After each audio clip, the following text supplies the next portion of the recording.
네, 3부입니다. 그 1부, 2부는 좀 떴다 치면, 자, 3부는 좀 판세를 한번 뭐 정치적으로, 뭐 경제적으로 워낙 많이 아시긴 하지만 좀 제가 질문 좀 드리겠습니다. 자, 제21대 국회의원 선거가 이렇게 결론이 났습니다. 어쨌든 거대 야당이 됐고, 그다음에 거대 야당이 됐지만은 헌법적으로 100석 이하는 국민의힘이 막아섰습니다. 저지선. 그래서 애매모호한 관계에 이래가 됐는데, 자, 향후 지금 벌써부터 거론되는 게 향후 대선 얘기가 되는데, 뭐 대표적인 인물이 이재명 대표, 승리를 이끈 이재명 대표, 돌풍이 낀 조국혁신당의 조국 대표, 그 다음에 몰락이라고 뭐 이번에 총선에 실패해갖고 몰락이라 하지만 대체자라고 여전히 인기가 있는 한동훈 위원장, 전 위원장이죠. 그 다음에 제주 출신이지만 그래도 이재명 대표하고 싸워서 그나마 많이 선전했다 하는 그 원희룡 전 지사, 전 국토부 장관 있는데, 판세를 하나하나씩 좀 말씀해 주시죠. 좀 유쾌하게 좀 말씀해 주시죠. 별 중엔요, 네. 뜨는 별 있고 지는 별이 있어요. 네. 또 별등별 있고. 네. 별들이 전쟁이죠. 근데 그런 거 있습니다. 별 중에 전과자에 별 달았다고 그래요. 네. 아마 이런 걸 겁니다. 사법 리스크가 아마 주된 요인이 될 겁니다. 그렇죠. 두 근데 번. 교묘하게 그 민주당 후보들이 둘이 다 사법 리스크가 걸려 있죠. 이재명 후보는 딱 하나일 겁니다. 대선 전에 재판에서 형량을 받느냐 안 받느냐겠죠. 물론 이번 지난번 대선을 지고 당 대표를 맡고 이번 자기 사람 그 시끄러우면서 자기 사람을 공천해 준 세 가지 레파토리 전체가 자기가 재판에서 이기겠다는 개념이 아니라 재판을 끌겠다는 거예요. 당권을 장악해서 다수당을 만들어서 이제 앞으로 두고 보십시오.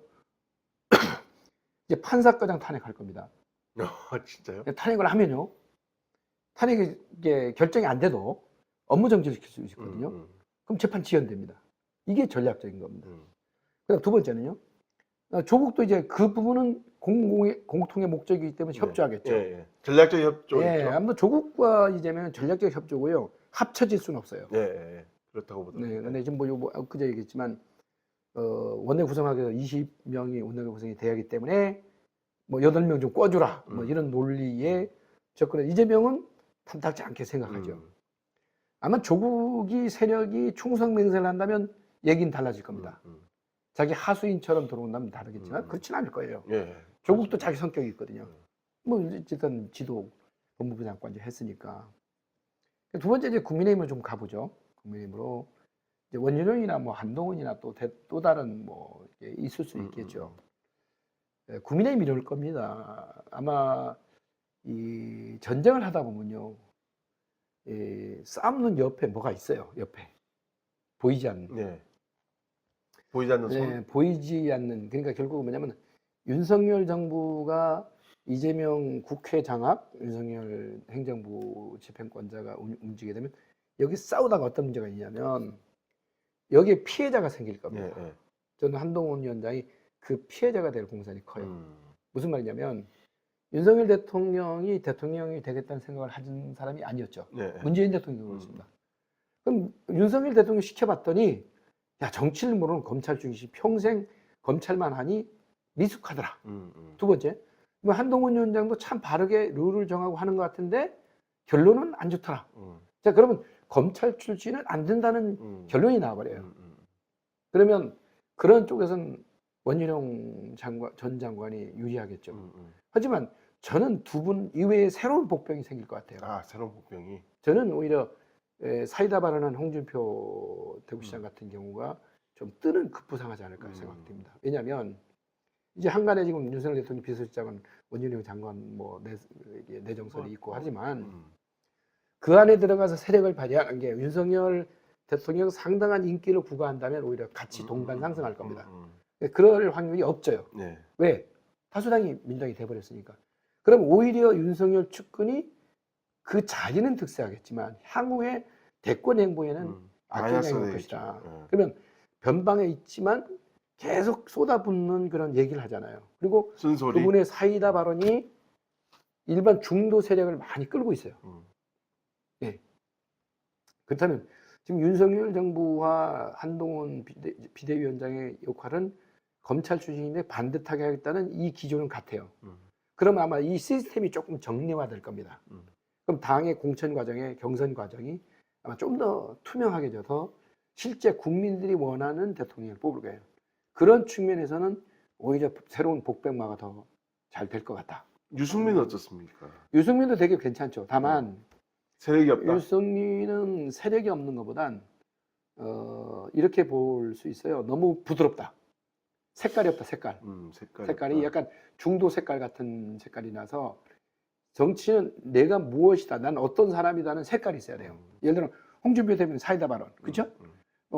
한동훈은 이렇게 멋진 그 룰을 만들고 원칙적인 걸 구사하면서 투명하고 객관적으로 화려한 한다. 언변이죠. 네, 그다음에 원희룡은 어떻습니까? 구력과, 그다음 스펙과, 그다음에 여러 가지 언변도 나름 괜찮고요. 그런데 있지만 여기 종합적인 세트라면 한 단 종목에 트레이드가 있어야 돼요. 유승민 후보 같은 경우에는 경제면 정도. 소위 말해서 유승민이 무엇이라는 색깔이 좀 약해서 조금은 좀 저는 그렇게 막 긍정적으로 보진 않아요. 근데 이제 향후에 유승민 후보가 어떤 경우에 어떤 사람들 자기 세력화시키는 거는 두고 봐야 될 문제죠. 오히려 유승민 후보보다는 새로운 세력, 오히려 이번에 살아 돌아온 사람들을 한번 예의주시해 봐야 될 거예요. 나경원, 뭐 김태호 의원이나 그 엄청 어려웠지 않습니까? 김두관 의원 있는 그런 나경원 지금 의원이나 이런 분들이 아마 세력 싸움 속에서 합종연행의 산물이 될 것이라는 이렇게 생각이 들고요. 그다음에 MZ당으로 다시 거슬러 올라가면 사실은 예전에 우리가 보면 이재명 대표가 친문파는 아니었지 않습니까? 네. 근데 그 혼자 혈혈단신으로 거슬러 올랐습니다. 이재명 대표는 누구의 사람이에요? 누구의 사람이면 딱 단적으로 이렇게 생각합니다. 친문의 적자는 아니거든요. 오히려 친문하고 경쟁자였죠. 네. 근데 그걸 이해찬이가 걷어들였습니다. 그거를 이해찬이 사람이죠. 그것을 이재명이는 많은 그 경험과 세파에 휘달리면서, 예? 세파에 휘달리면서 나가 어떻게 살아야 되는 걸 터득한 사람이에요. 제가 볼 땐 사람은 좋은 사람이 아닌데 수완은 뛰어난 사람이다. 말 주셔야 아니요, 전 말할 수 있어요. 사람 좋은 사람 아니에요. 지금 기소가 됐고 이런 분명히 저는 그분 기소가 법적인 기준에서 볼 때. 법적인 기준에 볼 때 분명히 죄가 될 거라고 저는 뭐 확신까지는 아니지만 자신합니다. 예. 자, 그렇다면 결국은 수완이 좋은 이재명이다. 그럼 이해찬을 설득해서 이해찬 사람을 갔지만 그 자리에 가서 지금은 이해찬의 조언을 구하지만 이해찬에도 이재명을 말을 들어주는 지금 상황이 돼버렸거든요. 만약 이번 시국에서 자기 공천을 넘은 친문을 이렇게 다 배척할 때, 그죠? 박용진이나 이런 사람들 다 배척할 때 이해찬이가 뭔가 쓴소리를 해줬어야 되거든요. 그걸 못 하잖아요. 그건 벌써 지는 별이고 뜨는 별이라는 겁니다. 이 차이죠. 그래서 이재명 후보가 되려면 이 사법 리스크를 해결하면 그냥 갑니다. 근데 사법 리스크는 해결하기 쉽지 않을 것이다. 그래서 이 사법 리스크가 만약에 구속이 된다면 그거에 따른 이제 자중질환이 생기면서 거기에 싸움꾼이 새로 생겨나죠. 싸움꾼. 새로운 세력. 예, 그러니까 그 싸움에 득세하는 사람들. 그러니까 보세요. 이재명 눈치를 보고 이재명 사람이라고 뭐 득세하고 이렇지만 사실은 이재명이 권한이 있으니까 들었지. 실제 뭐 약간 뭐 반문은 아니지만 중도에 있는 국회의원들이 친명이 돼버렸잖아요. 찐명이냐 친명이냐 차이인 거죠. 그렇다면 새로운 세력들이 생겨날 수밖에 없죠. 저는 좀 달리 봐요. 지금 뭐 이재명 조국, 전 조국도 이재명도 대통령 후보가 안 될 것 같습니다. 왜냐하면 사법 리스크가 크다. 예, 아주 크죠. 왜냐하면 명백한 거거든요. 그래서 조국은 사법 리스크가 만약에 해결이 되더라도 그 당내에 기반이 없습니다. 당내 기반이 그렇다고 또 이재명 대표처럼 수완이 아주 뛰어나고 뭐 시장, 지사 이런 과정을 거치면서 맷집이 커졌잖아요. 그렇죠. 그런 경륜으로 수완이 생긴 거거든요. 그런 조국은 아니거든요. 학자로만 있었죠. 네, 근데 왜 그러냐면 조국이 그랬다면 이번 사법 리스크가 생길 때 빨리 결정했겠죠. 법무부 장관 내정됐을 때에 윤석열 대통령이 그때 검찰총장일 때 이렇게 한 내용이 있잖아요. 그때 저 같으면 바로 자리를 내려놓겠어요. 다음을 위해서. 그렇지 않았다면 끝까지 지금 뻗쳐버리죠. 정경심 교수가 구속되고 그런 일은 없었거든요. 또 딸이 저렇게 학위가 박탈되고 그때 몰랐으니까 그러니까 이런 결단을 못 하는 거 보면 정치적 자질이 부족한 거예요. 그렇다면 정치는 타이밍이라고 했잖아요. 명분과 타이밍인데 타이밍에 맞춰서 내가 그만둬야 될지 나가야 될지는 한번 고민해 봐야 돼요. 그런 이런 문제들이 차기는 오히려 이런 잠룡들, 오세훈 시장이나 이런 사람들 또 이런 분들이 새롭게 드러날 것이다. 왜? 싸움이 생기면요. 싸움 주위에 있는 사람이 다시 장수끼리 피트를 싸우면 새로운 장수가 나오는 겁니다. 우리 동물의 왕국에서도 보면 알겠지만 아주 기득권의 그 왕인 호랑이가 있다면 그 왕이 언젠가 쇠퇴되거든요. 그 쇠퇴되면 새로운 신진 세력이 저는 다음 대선은 앞으로 한 2년 남았습니다. 네. 2년 남았는데 2년은 긴 세월이에요. 사법 리스크가 쉽게 해결되지는 않을 것이다. 다만 사법 리스크는 대통령이 되면 대통령 선거까지 끌 수 있느냐 없느냐의 싸움일 거예요. 그래서 끌 수만 있다면 뭐 이재명 말 들을 거예요. 지금처럼 공포 정치를 해서 이번에 공천 과정을 보여주듯이 보여줄 겁니다. 그렇다면 이재명 대표가 지난번에 뜨끔했잖아요. 아시죠? 그 내가 저기 불체포 특권 내려놓겠다 해놓고 또 야 말 바꿨잖아요. 근데 그걸 또 통과시켜버렸잖아요. 교도소 갈 뻔했잖아요. 누가 봐도. 그럼 인생 끝났죠. 그때 아마 절치부심했을 겁니다. 아마 좀 그랬을 거예요. 진짜 이 사람들 믿을 사람이 하나도 없고. 일명 식겁이라고 하죠. 예, 그렇죠. 제 표현이 좀 과할 것 같아서 하는데 아마 두 번 다시 보지 못할 상황에 그렇게 헤쳐나가는 거 보고 참 대단하다. 난 그렇게 느끼는데 그 수완이 아무리 좋아도 국민에게 피해가는 정치인이 되면 안 됩니다. 전 이재명 대표가 대통령이 된다면 참 이 나라를 이민 가겠다는 사람들이 많을 것 같아요. 그래서 그렇습니다. 보면 그 아주 비명계를 선도했던 분들은 다른 당으로 갔지만 여전히 민주당의 그 수박으로 일컬었던 그 친명에 항거했던 비명계 그분들이 여전히 존재하기 때문에 아마 그 얘기는 가능성이 있다고 보는데 자 그러면 어쨌든 간에 이준석도 살아 돌아왔지 않습니까? 예, 예. 사수만이죠. 예.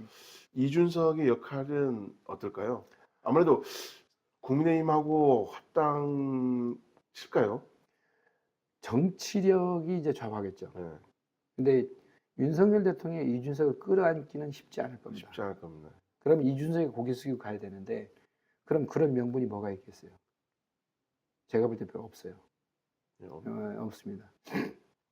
근데 국민의 힘이 이번 총선을 통해서 굉장히 뜨끔했다면 그것은 반성을 진짜 한다면 이준석을 끌어안아야 될 거예요. 그건 윤석열 대통령이 끌어안지 못할 거고 새로운 당대표가 아마 대통령하고 이준석이를 화합시키는 어떤 장을 그런 중재자 역할을 충분히 할 수 있다는 그 말은 윤석열 대통령의 레임덕이 본격화될 것이다.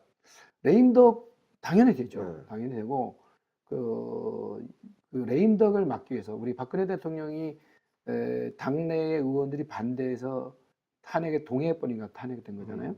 자기 사람을 못 잡으면 그러지 않으려는 법은 없거든요. 그렇지 않습니까? 뭐 예, 심지어 지금도 윤석열 대통령 탄핵이라는 일부 얘기가 나오는 것처럼 그렇다고 뭐 윤석열 대통령 탄핵 때도 뭐 소추가 됐지만 뭐 아마 대법에서는 아마 안 될 거, 현재에서는 아마 안 될 거라고 저는 봅니다.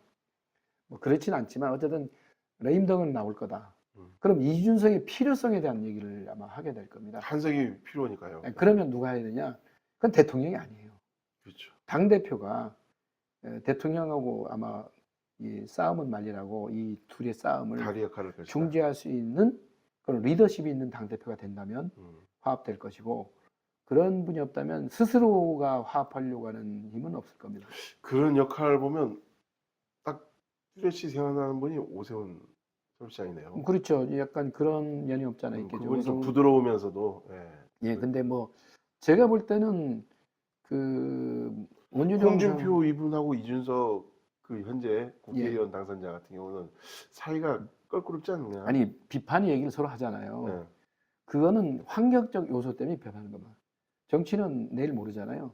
아마 환경이 바뀌면 그분들 호영호재 할 겁니다. 아마 아버님 뻘 정도 되는데 절대 그 제가 볼 때 이준석 전 대표나 저 의원이나 당선자나 아니면 홍준표 대구시장이 그렇게 막 모난 사람들이 아니에요. 네. 충분히 화합할 수 있는 정도의 능력을 갖추고 계신 분들이 다만 화합에 어떤 색깔로 화합하느냐의 문제죠.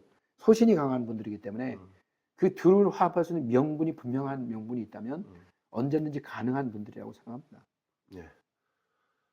아, 그러면 향후 뭐 이거 마지막으로 향후 윤석열 정부의 어떤 거대 야당하고 지금 부딪히게 됐는데 매번 사사건건 아마 윤석열 정부에서 추진하는 사업에 대해서 다 딴지를 넣을 거라고 보는데 어떻게 보십니까? 정부 국민들만 어려울 것 같은데. 아주 크죠. 예. 제가 한 예를 하나 드릴게요. 우리나라 역사의 법사위원장은 야당으로 몫을 해요. 서로 견제를 위해서 야당이 그러니까 소위 말 소수당 예. 소수당 쪽으로 이제 의장은 회의 전체 음, 진행을 다수당이 하죠. 근데 반드시 법사위원장은 관례대로 다 그렇게 해왔거든요. 딱 한 번 역사를 깬 적이 언제입니까? 지난번이었습니다. 예. 그건 뭐냐? 순리와 원칙을 지키지 않겠다는 게 민주당 원칙이에요. 힘의 논리를 밀겠다는 거예요. 그럼 이번도 벌써 얘기가 나오고 있어요. 법사위원장을 장악하자. 아마 민주당 그렇게 할 수 있을 겁니다. 그렇죠. 그렇다면 어느 정도가 아니라 아예 정부 관행을 다 발목을 잡을 겁니다. 왜? 발목을 잡으면 정부 탓이 되고 국민들에게 외면받게 되거든요. 근데 그걸 왜 민주당이 잡았다 그렇게 분석해서 비판하는 세력이 많지 않거든요. 그러면 일부를 하고 내년 뭐 다음에 있을 대선을 위해서라도 민주당은 더 발목을 잡을 것이다. 그 피해는 고스란히 국민한테 갈 것이다. 예. 이게 참으로 아쉽죠. 국민은 이걸 정확히 느끼고 이제 저는 이번에 바람이요 한 5대5에서 좋았습니다. 다수당이 민주당이 되더라도 한 151대, 140, 8석 요 정도 6대4 정도? 아니 비슷비슷해도 다수당이 민주당한테 가도 좋은데 비슷비슷하면 각 상임위는 의사결정을 다 못하거든요. 지금은 상임위에서 법사위에서 최종 의견하지 않습니까? 그 과정 속에서 지금 3분의 2, 3분의 1 정도라면 모든 상임위를 다 장악해버립니다. 그럼 모든 안건이 상임위원장의 의안 상정의 권한이 있잖아요. 의안 상정을 안 해버립니다. 그럼 아예 정책 자체 입안 자체가 안 됩니다. 이게 상당히 심각한 문제가 일어날 것입니다. 협의 자체가 안 되겠죠. 예. 그냥 일방적 노선입니다. 또 조국 같은 경우도 전략적으로 조국 혁신당 같은 경우도 전략적으로 민주당과 합쳐버리면 국민의힘에 설 자리는 없을 것 같아요. 예, 조국은 어차피 공공의 목적이니까. 김건희 특검부터 시작해갖고 뭐 예. 특검을 그분들이 이렇게, 하는 목적은 하나 아니에요? 만약에 자기 사법리스크가 없애겠다면 김건희 특검 말 안 할걸요? 그죠? 단순하게 말해서. 근데 그거는 아마 법치주의에서 있을 수 없는 얘기죠.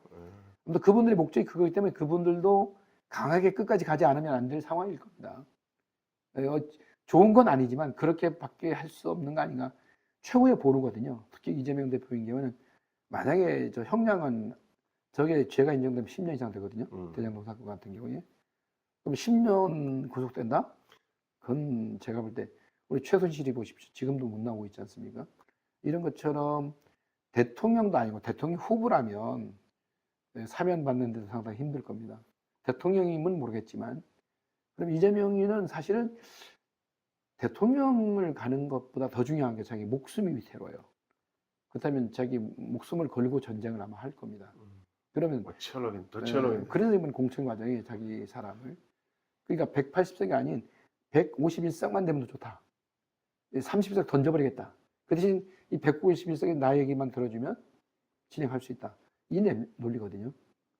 어쨌든 간에 이번 정치적으로 어떤 표심은 이렇게 얻었을지 몰라도 어쨌든 정치적인 기울어진 운동장이 되어버리다 보니까 피해받는 건 국민이네요. 예. 답답한 현실이네요. 암담하죠. 근데 탓은 정부한테 갈 겁니다. 그러니까 민주당은 꼭 먹고 안 먹고죠. 자기 하고 싶은 대로 다 하고 그 탓은 정부한테 가고 다음 대선 여론 몰아가고 그러니까 여기에선 모든 모든 피해는 국민한테 있는 그 피해받는 국민이 정신을 바짝 차려야 될 거예요. 그러면은 만약에 의원님이 생각하신 대로 생각한다면 만약에 이런 식으로 계속 정부 압박하고 정부 견제에 들어가고 그러면 국민들 반발이 있어갖고 향후 대선에서 국민의힘을 뽑아준다 하더라도 어쨌든 거대 야당이 있어버리니까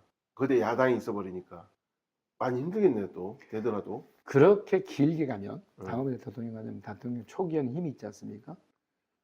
국회를 장악하려고 할 거예요. 그러면 장악은 안 되겠지만 도민들이 용납을 안 할 겁니다. 국민들이, 국민들이 용납을 안 할 겁니다.